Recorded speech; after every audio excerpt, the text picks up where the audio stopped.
Hi, and welcome to another edition of Better Minneapolis. Today I'm here with Mike Newcome, who's running for governor. That's Mike Newcome. Newcome. Like new and come on over here. Okay. That's okay. And he is running for governor on the Forward Independence Party. So welcome. Thank you. So maybe we could start. You could give people more of an idea of your background and why you chose to run. Sure. And I think the most important thing is I have to get name ID because people might confuse me for Mike Newsome, but it's Mike Newcome, and I always tell people it's like new and come on over here. Okay. So Newcome, no B. And what's your website when people want to? So my website is newcomeforgovernor.com. So Newcome forgovernor.com. Okay. So no offense taken. My Well, name is getting butchered all the time, I but was this is my rushing. problem. I need name ID and I need name recognition, and that's why I'm here and on your show. Okay, well, great. So great. you want a background? I'm a Minnesotan, born See, and now bred. that's important to people. So where were you born at? I'm a white bear guy. So go Bears. If I don't say that, I get hate text messages from my graduating class of 1987. Okay. So I'm born and raised in White Bear Lake. My mom and dad, Tom and Esther Newcome. I'm the youngest of 6, but by 8 years is my closest sibling. So I was a pleasant surprise, as my mom said, and as my older sibling said, a mistake. Yeah. Right. And growing up in White Bear Lake, both my mom and dad were really involved in civics. Mm-hmm. So my dad was the mayor of White Bear Lake, the city attorney. He actually served in the legislature for 10 years. Okay. My mom, you name the group, whether it be the White Bear Historical Society, the Women's Club, every organization under the moon she was involved in. So we have a long history in our family of civics, giving back, because when you live in a community, you want to make it awesome. Yeah, no, that's great. And I've been here ever since. So I graduated high school in 1987. I went on to the University of St. Thomas.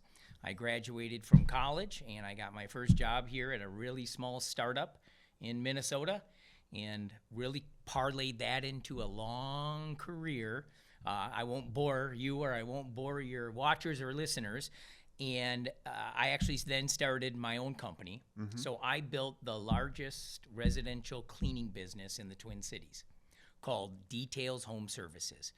My motto was, when I started it, I went from the boardroom to the bathroom, and it smells a lot better in here. And then I said, my new motto when I'm elected governor will be, boy, did you think the bathroom smells?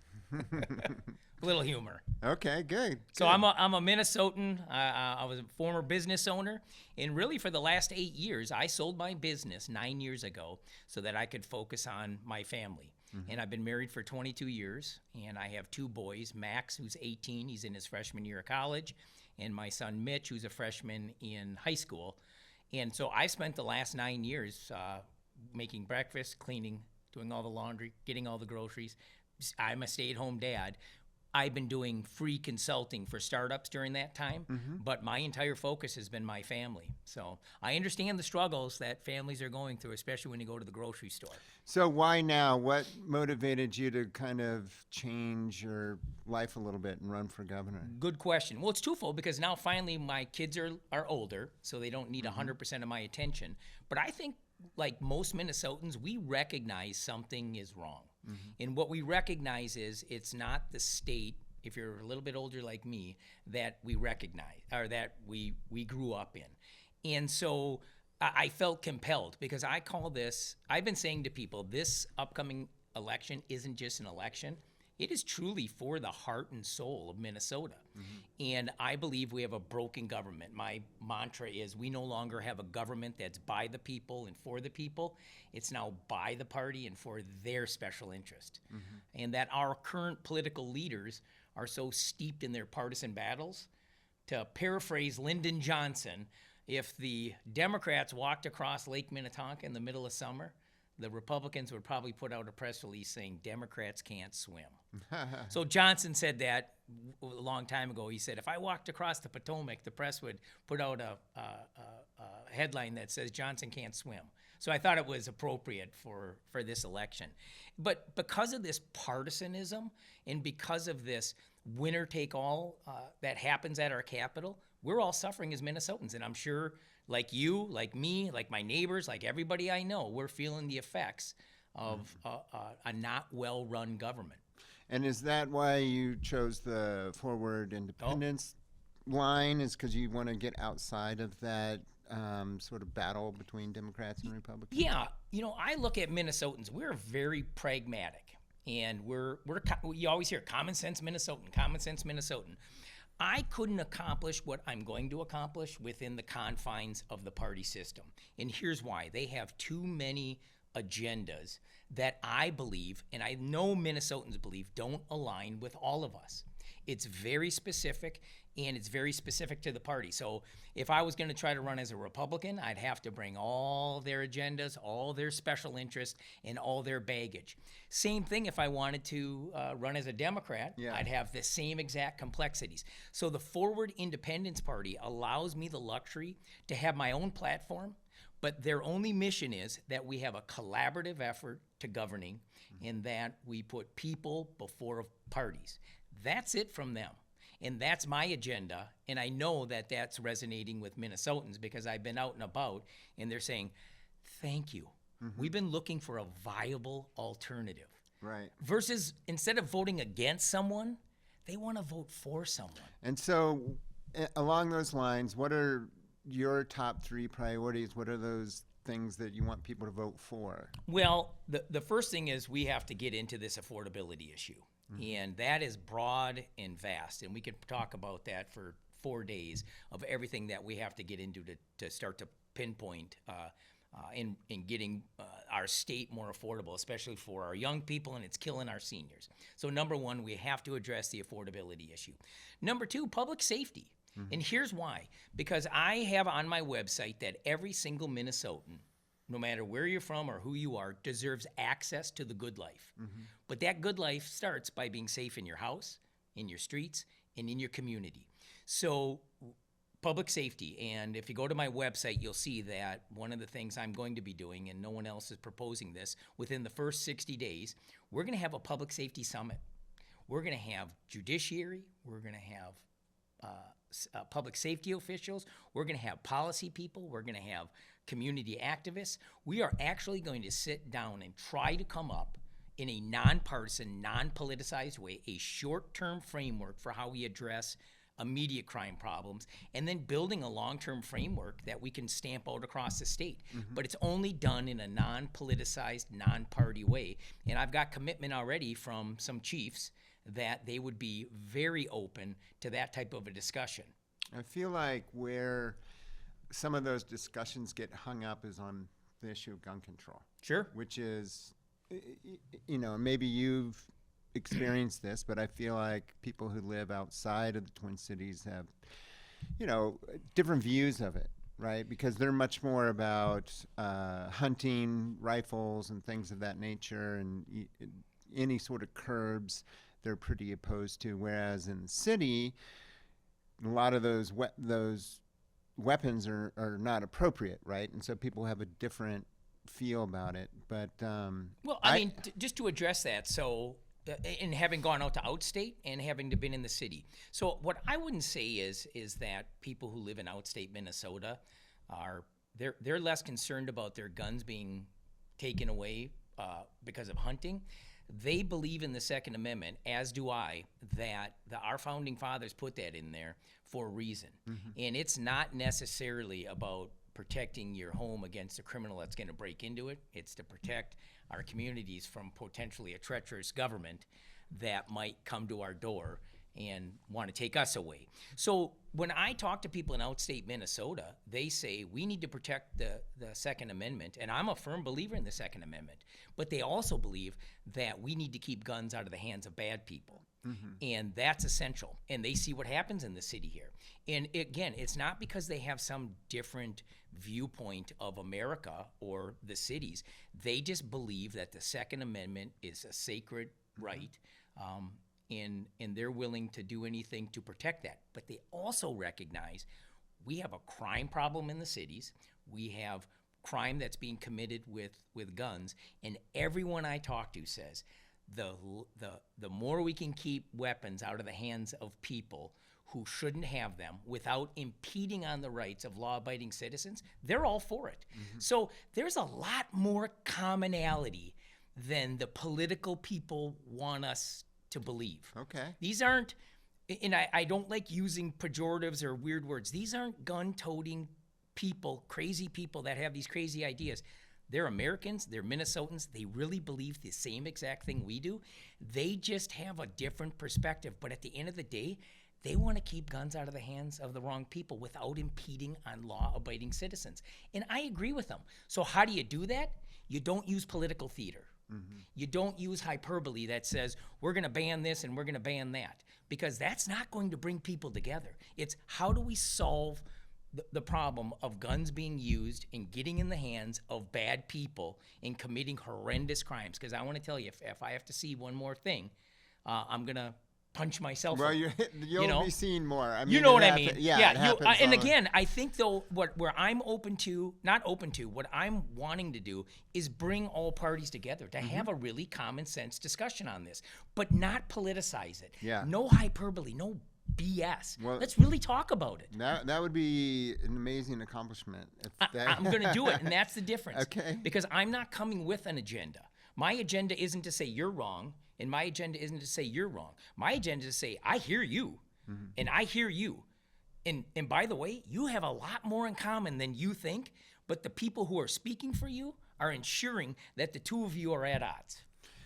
Well, I took us off a little bit off. That's in okay. A tangent, I'm all good. Right? So affordability, public safety, safety. and for public safety, you're going to have a summit.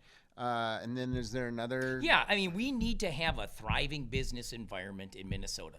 Right now, businesses no longer see Minnesota as a good investment. You know, we don't have a red carpet rolled out. We have a do not enter sign. Yeah. And that is bad for everybody. It's bad for every citizen of Minneapolis, and it's bad for every person in outstate Minnesota.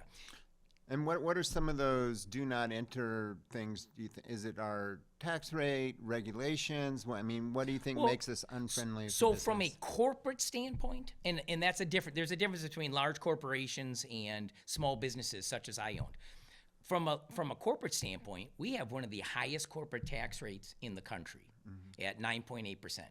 So if you're looking to build a large manufacturing plant somewhere in the country, and you start to take your arrow out and you say, okay, North Dakota, nothing, Minnesota, 9.8%. They're going to go to where the money is, or where the money isn't getting taken out of their pocket. And what people have to recognize is they're willing to pay taxes. But a lot of the taxes that they're going to be paying is because they're going to be hiring people, and it's going to be in the community, and they're going to pay property taxes. But we need to get them in here. Yeah. And then we can, once we get them in here, then we'll be able to have that pot of gold that we can build communities around, we can fund our schools, and we can do that. So that's one of the do not enter signs. The other side is when you talk about regulations, we're going to have a mandate that's coming out January 1st this year, the Family Leave Act. Right, yeah. So in principle and on paper, it sounds great. You have a sick family member, you need to take care of them, you can take off your job. Depending on your income level, you could get 50% or 90% of your wage, and you can go take care of that person knowing that your job's going to be back for you. But that was a one-size-fits-all mandate, and that mandate, there is a lot of unintentional consequences that are going to damage our state. So for small businesses, if you have two people working there and two people can January 1st say, I'm gone, and you can't hire someone to replace them, or what do you do? What do you do? Most small businesses, as a small business owner, when I was there, someone would come to me and say, Mike, I have a sick family member, and I had a huge Latino contingency working with me.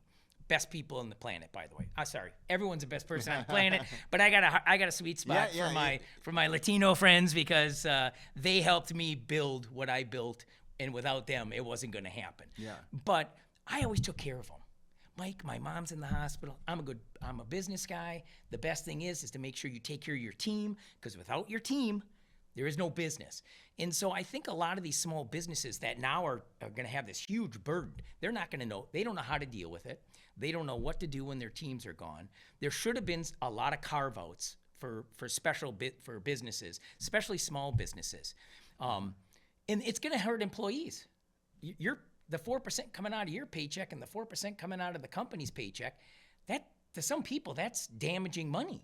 You know, when you live hand to mouth and everything along the lines. So programs like that, these mandates that come down that were done in a vacuum, that was passed in an echo chamber with no support from one side of the aisle and 100 support. A lot of the people who supported that are now recognizing, wait a minute, we did not think this one through. Because look what it's going to do to schools. It's going to be a lot of e-learning days when 10 bus drivers take off.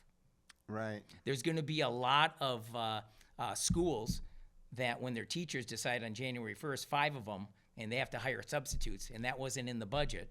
So this is the unintentional consequences of what I thought sounded like a wonderful thing, is going to be very damaging. And it's not just damaging for businesses, it's going to be damaging for me and you. So I would be addressing that. We have to look into that. We have to sit down and say, it had a great name, but we got to roll it out properly, or we have to scrap this and figure out a better way of going about it.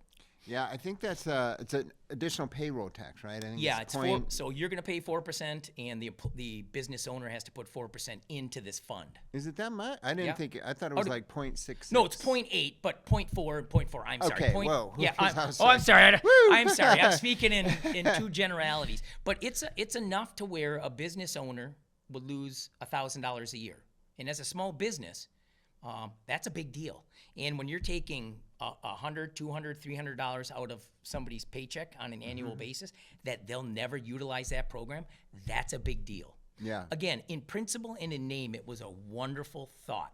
But in execution, you cannot take something. You know, not everyone wears large pants. Okay, I wear a size 32. You might wear a size 33. Yeah, I mean, they sort of did that in Minneapolis with the when they raised the minimum wage, right? So it was the timing was different for small businesses so that they had more time. Yeah, they escalated it. I don't even think rolling this out with timing for small businesses would fix it. There has to be a carve out. There has to be something that says if you're a 3-employee company and these are very subject matter experts that you cannot replace, and you already have vacation and you already have sick time, we're going to carve something out for you because we recognize that those people won't have a job to come back to. Right. And that's what we don't want. Again, I'm not for families and I'm not for taking care of people. I get it. It was just a poorly executed and released mandate that is going to have a lot of unintended consequences because it was done in an echo chamber.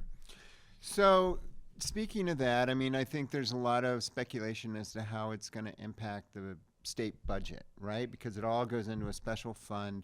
And they just released projections on the state budget. And I think there was a lot of people that were a little surprised that, you know, the budget has gone up in terms of the spending, but in the next couple of years, they see a surplus here in the short term and then a deficit in the longer term. And so, you know, we're sure to hear a lot of debates over the next year of how do you get those things in alignment so that we don't go, I think it was $3 billion into like 2 or something. Yeah, but a billion here and a billion there. Who's counting? So did you have any thoughts on that budget? Is there anything differently that, you know, priorities that you would have with the budget?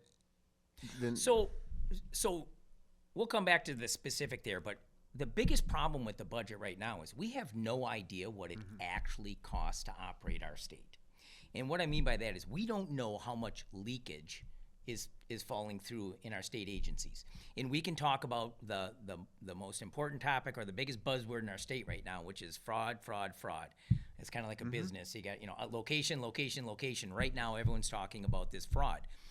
The realities of it are, we don't know if this was a $1 billion fraud or an $8 billion fraud. When you're talking numbers that large, what does it really cost to operate our state? And I can just use the analogy of my business. I knew that I had a payroll that cost me this. I had utilities, I had gas, and I had all these different things. And I said, if my business doesn't generate any money, it costs me, I'm just say $100. I knew that's what it cost me to operate my business.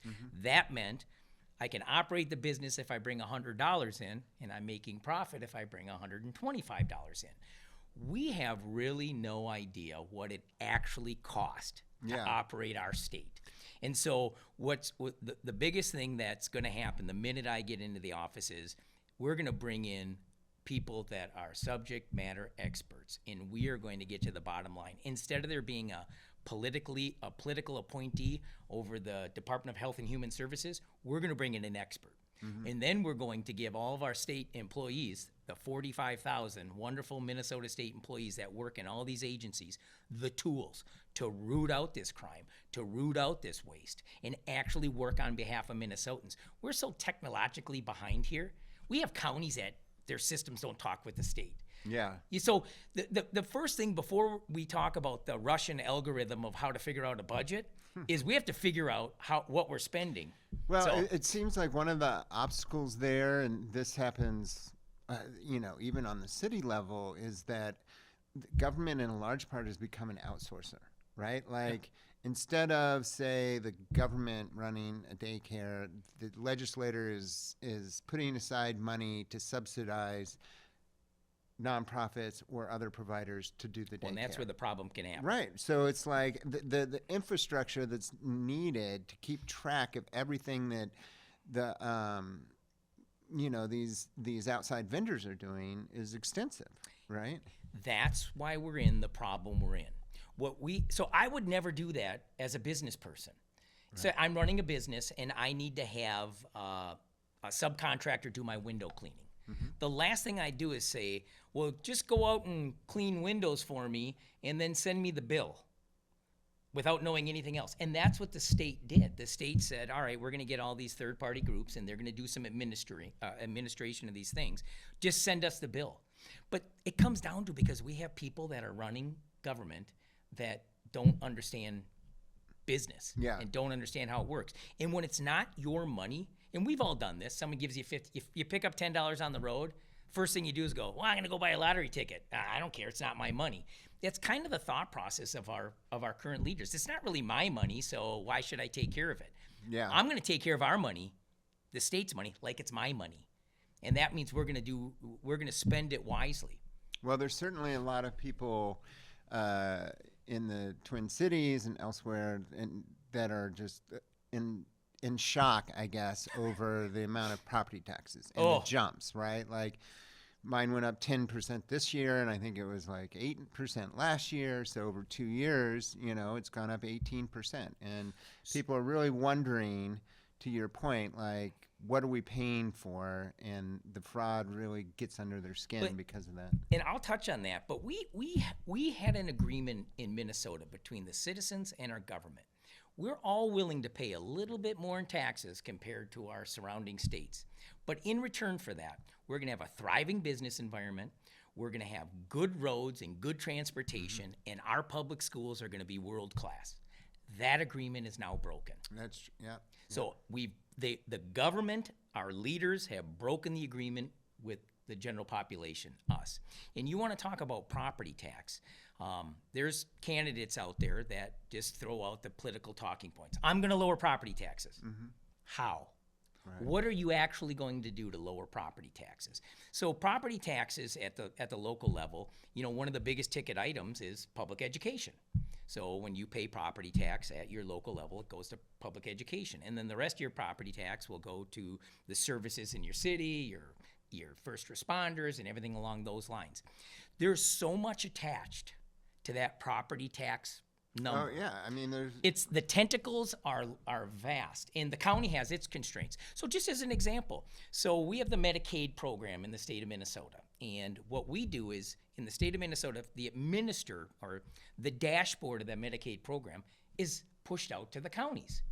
So the counties are the ones where you will go into and determine if you're eligible for Medicaid or Minnesota Care, or you go to the MinSure, the dashboard there, and you can also figure this out or go out into the private insurance.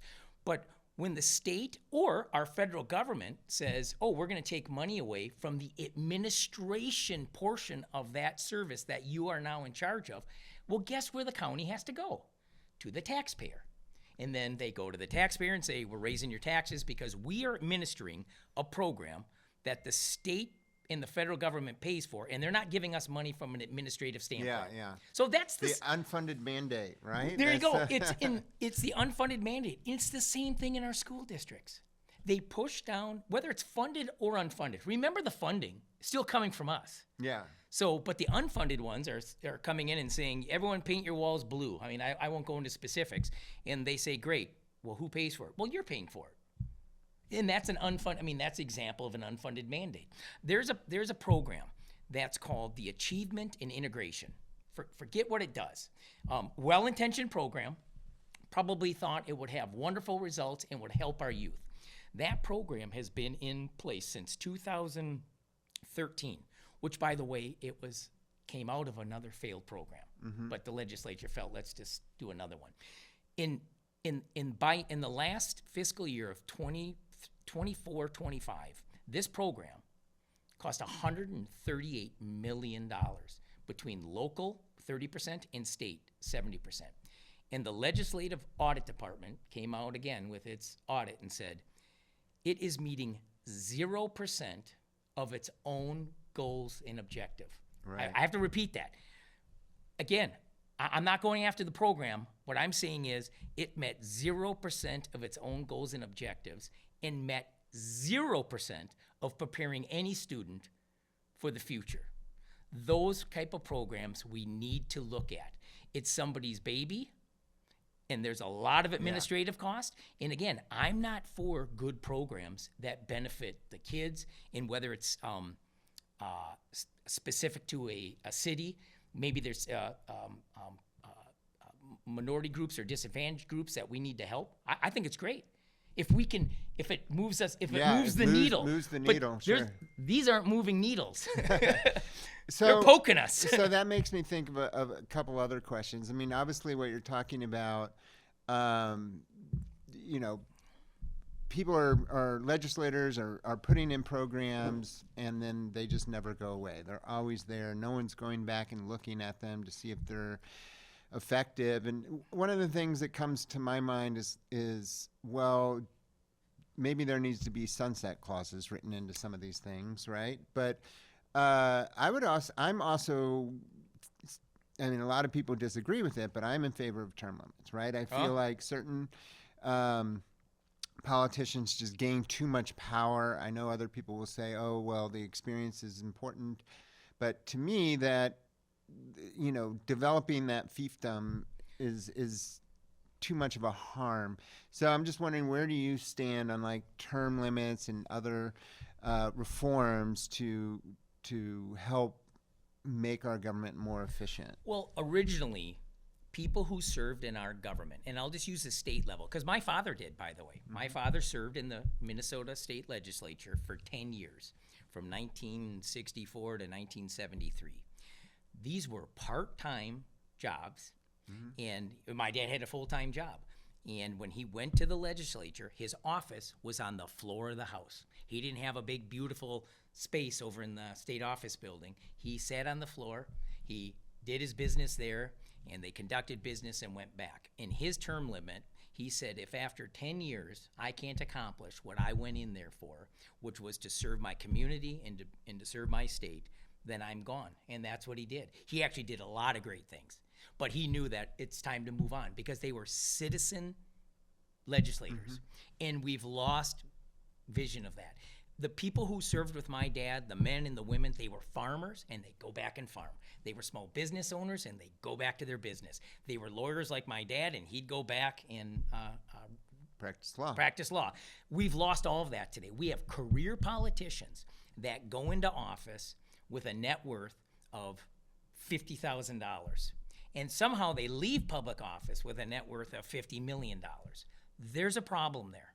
That's a major problem. Well, so that comes down to like campaign finance reform. I mean, it's very expensive to run for office. I mean, do you think there should be and I know you're battling Citizens United and the Supreme Court Yeah. and stuff, but I mean, what would you like to see in terms of differences of how we might finance campaigns? I mean, there's been talk of, some cities will do matching funds up to a certain point, Yeah. things like that. Do you have any ideas that you would like to see implemented? So going after that, I want to talk about, so what is the solution? The solution is for the citizenry to be made aware of who owns their candidates.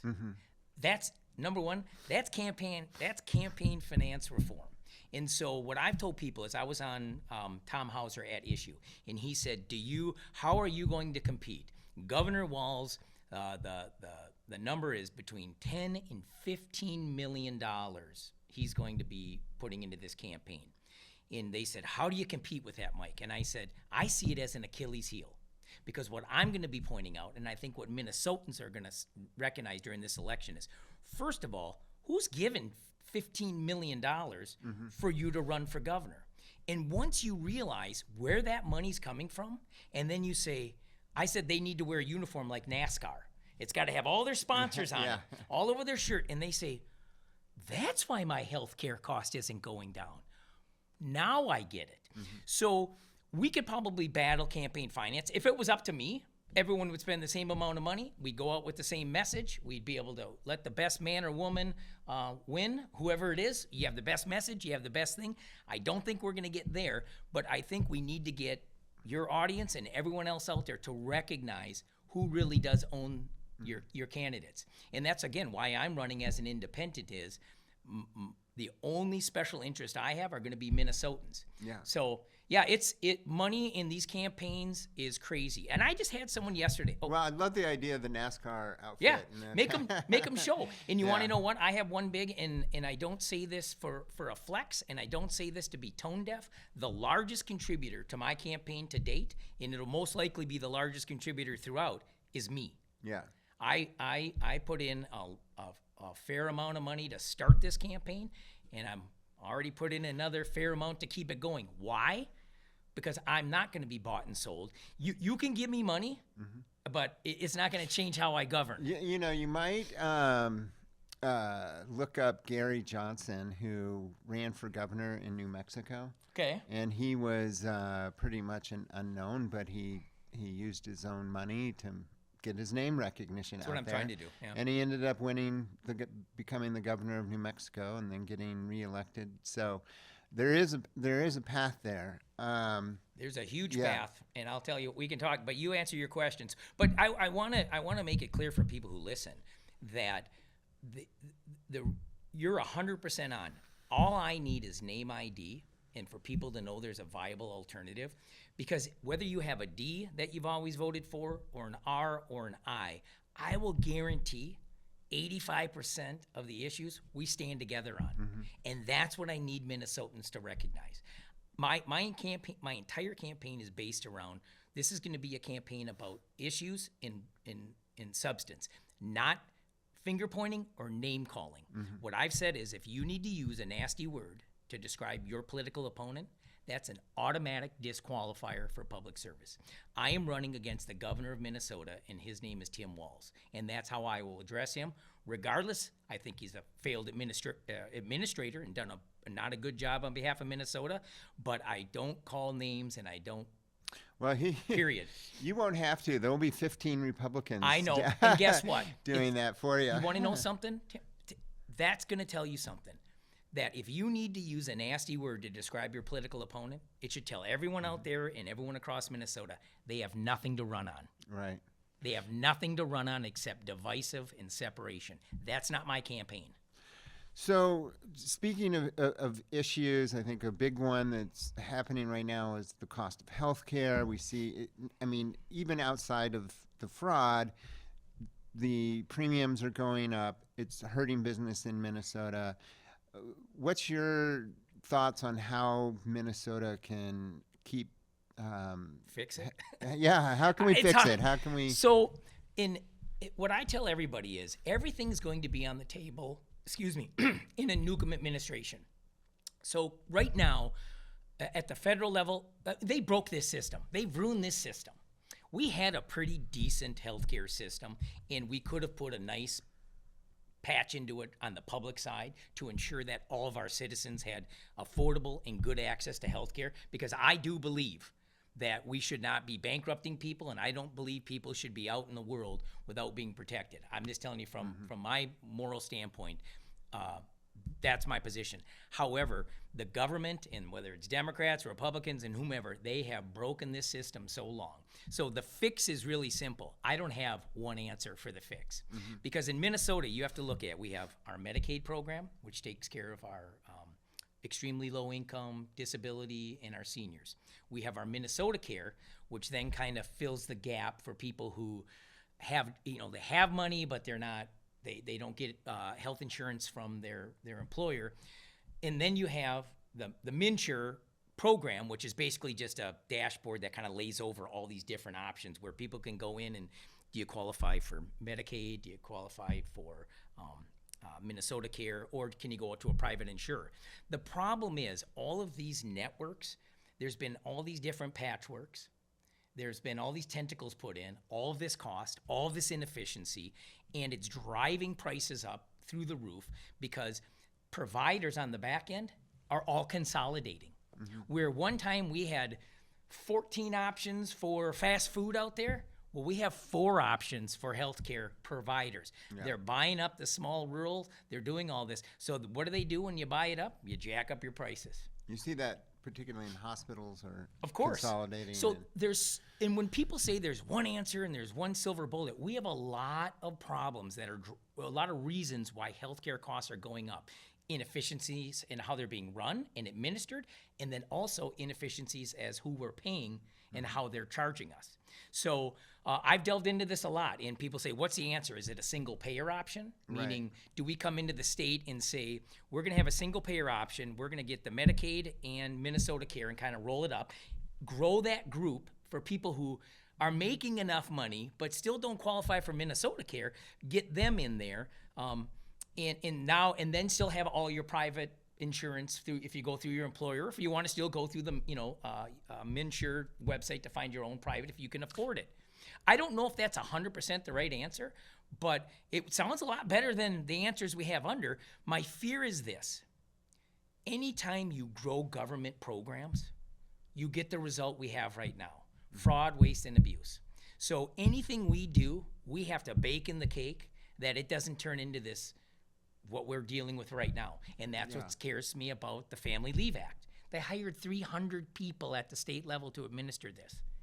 You think that's enough or not enough? Well, seems like a pretty big bureaucracy. Okay. I joke. You think government's good. Yeah. I'm not an anti-government person, but an efficient government. My point is, when all that money starts flowing through that program, in 2 years, you're going to hear about all the waste and abuse.